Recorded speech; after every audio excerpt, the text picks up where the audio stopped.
ভূমিকম্প শুধু একটি প্রাকৃতিক ঘটনা নয়, মহান আল্লাহর পক্ষ থেকে মানুষের জন্য গভীর এক স্মরণ করিয়ে দেওয়া।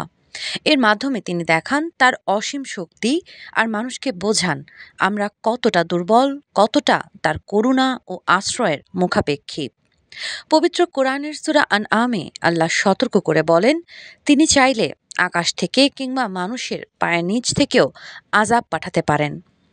মুফাসসিরদের মতে এই সতর্কবার্তার মধ্যেই রয়েছে ভূমিধস, ভূমিকম্প, বন্যার মতো বিপর্যয়ের ইঙ্গিত।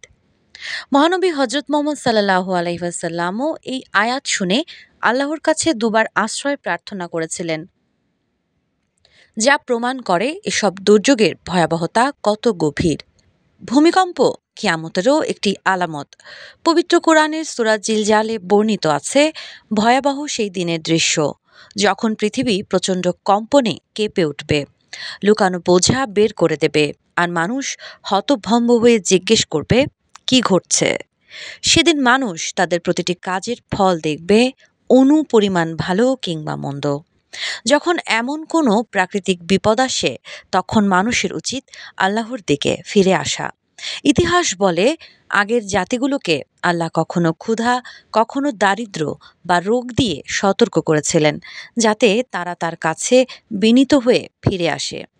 কিন্তু তারা যখন ভুলে গেল, কঠিন হৃদয়ের হয়ে উঠল, তখনই তাদের জন্য সব দরজা খুলে দিয়ে শেষমেশ হঠাৎ পাকড়াও করা হলো।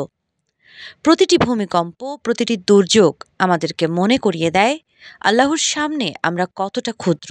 তাই এসব মুহূর্তে তাঁর দিকে ফিরে যাওয়া, বেশি বেশি দোয়া করা এবং নিজের আমল পর্যালোচনা করা, এটাই মুমিনের করণীয়। সাবা খান, নাগরিক প্রতিদিন।